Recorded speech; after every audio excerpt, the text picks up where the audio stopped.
Digital fraud के मामले तो आपने सुने होंगे, लेकिन डिजिटल अरेस्ट के बारे में शायद ही सुना होगा।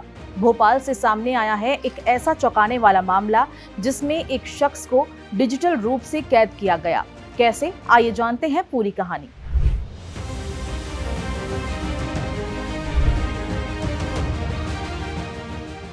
भोपाल के अरेरा कॉलोनी के रहने वाले कारोबारी विवेक ओबरॉय को एक कॉल आया जिसने उनकी जिंदगी के अगले 6 घंटे को डरावने सपने में बदल दिया। फोन पर ठगों ने खुद को पुलिस अधिकारी बताया और विवेक को फर्जी मामले में फंसाने की धमकी देकर उन्हें डिजिटल रूप से गिरफ्तार कर लिया। लेकिन कहानी में ट्विस्ट तब आया जब विवेक का एक जान पहचान वाला उनसे मिलने पहुंच गया। उन्हें कुछ गड़बड़ी लगी और तुरंत ही उन्होंने पुलिस को इसकी सूचना दे दी। कमांडो स्टाइल में पुलिस वहां पहुंची और क्या हुआ उसके बाद जानकर आप दंग रह जाएंगे। पुलिस ने न केवल विवेक को इस डिजिटल कैद से आजाद कराया, बल्कि उन्हें करोड़ों की ठगी से भी बचा लिया।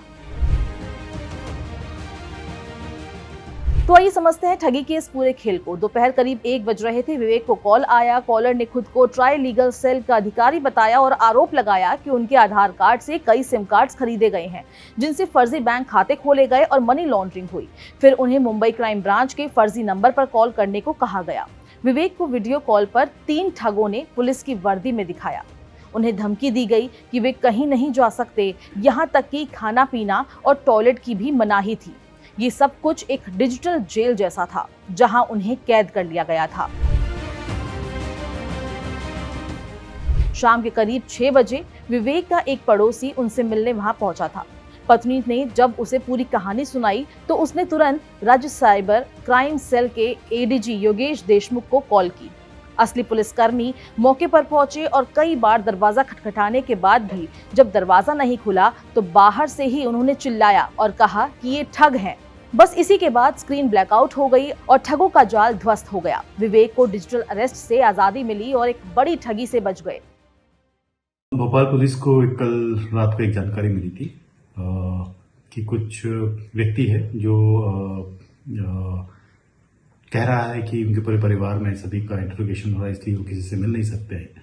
तो ऐसे में हमारे पास जानकारी आई तो हमारे यहाँ से टीम गई है और उन्होंने उस वक्त काफ़ी देर तक काफ़ी जोर शोर के बाद अंदर जा पाए और दरवाज़ों को काफ़ी खटखटाना पड़ा। अंदर गए और वहाँ पे हमने पाया कि एक व्यक्ति है, उसका पूरा परिवार है और उस व्यक्ति को डिजिटली अरेस्ट साइबर क्राइम करने वाले जो बदमाश होते हैं उन्होंने नॉर्मल जो तरीका होता है उसके तहत उनको डिजिटली अरेस्ट कर लिया और जैसे उनको बहकावे में लाकर उनको कब्जे में ले लेते हैं, तरह तरह के उनको डर दिखाते हैं। इस केस में भी वैसा ही हुआ।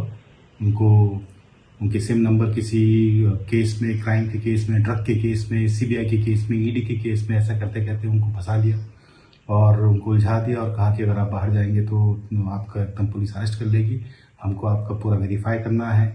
ऐसे करके उन्होंने उनको डिजिटली अरेस्ट कर लिया, बिल्कुल बाहर नहीं जाने दिया घंटों तक। और उनकी वाइफ थी, उनको भी ऐसे ही उलझा दिया, डरा दिया। जब हमें जानकारी मिली तो हम वहाँ पे फोर्सिबली अंदर गए हैं और जैसे ही पुलिस को उन्होंने आते हुए देखा है, फटाफट उन्होंने अपने सारे स्काइप और सब कुछ मोबाइल पर बंद करके अलग हो गए। डिजिटल अरेस्ट एक ऐसा नया और उभरता हुआ फ्रॉड का तरीका है जिसमें ठग डिजिटल तकनीक का इस्तेमाल करके किसी व्यक्ति को मानसिक और तकनीकी रूप से कैद कर लेते हैं। ये पारंपरिक गिरफ्तारी की तरह नहीं है, जहां व्यक्ति को शारीरिक रूप से हिरासत में लिया जाता है। इसके बजाय इसे साइबर धोखाधड़ी का एक आधुनिक रूप माना जाता है। ठग किसी व्यक्ति को कॉल या मैसेज करते हैं और खुद को पुलिस बताते हैं, क्राइम ब्रांच या फिर किसी भी सरकारी एजेंसी का अधिकारी बताते हैं। वे व्यक्ति को ये विश्वास दिला देते हैं कि उनका नाम किसी बड़े क्रिमिनल केस में शामिल है, जैसे कि मनी लॉन्ड्रिंग, ड्रग ट्रैफिकिंग आदि। ठग वीडियो कॉल के जरिए खुद को पुलिस की वर्दी में दिखाकर धमकियां भी देते हैं। वो कहते हैं कि आपके खिलाफ गंभीर मामले दर्ज हैं और आपको तुरंत जवाब देना होगा। वरना आपके खिलाफ कार्रवाई की जाएगी। वे आपको किसी रूम में बंद कर रहने की सलाह देते हैं और बाहर किसी से संपर्क करने से भी मना कर देते हैं। ठग वीडियो कॉल के दौरान व्यक्ति से कहते हैं कि वो कहीं ना जाएं और ना ही किसी से बात करें। कभी कभी वे व्यक्ति से फोन या कंप्यूटर का पूरा नियंत्रण भी ले लेते हैं और ये व्यक्ति को मानसिक रूप से कैद जैसा अनुभव देता है। जब व्यक्ति डर के मारे उनकी बातों में फंस जाता है तो ठग उससे पैसे मांगने लगते हैं। वे कहते हैं कि आपका केस सेटल हो जाएगा अगर आप कुछ राशि जमा कर दें। भोपाल की ये घटना हमें सिखाती है कि डिजिटल दुनिया जितनी सुविधाजनक है उतनी ही खतरनाक भी है।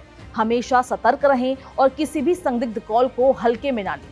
अगर कोई आपको सरकारी अधिकारी बनकर कॉल भी करता है और पैसे मांगता है तो तुरंत वो कॉल काट दें, क्योंकि असली सरकारी अधिकारी या पुलिस कभी भी फोन पर इस तरह की धमकी नहीं देते।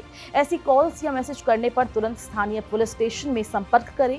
किसी भी अनजान लिंक पर क्लिक बिल्कुल भी ना करें और अनजान नंबर से कॉल आए तो उसे अवॉइड करें। यदि आपको शक हो कि आप डिजिटल फ्रॉड का शिकार हो रहे हैं तो तुरंत साइबर क्राइम सेल को रिपोर्ट करें। अगर ये वीडियो आपको पसंद आई तो इसको लाइक, शेयर और सब्सक्राइब करना ना भूलें।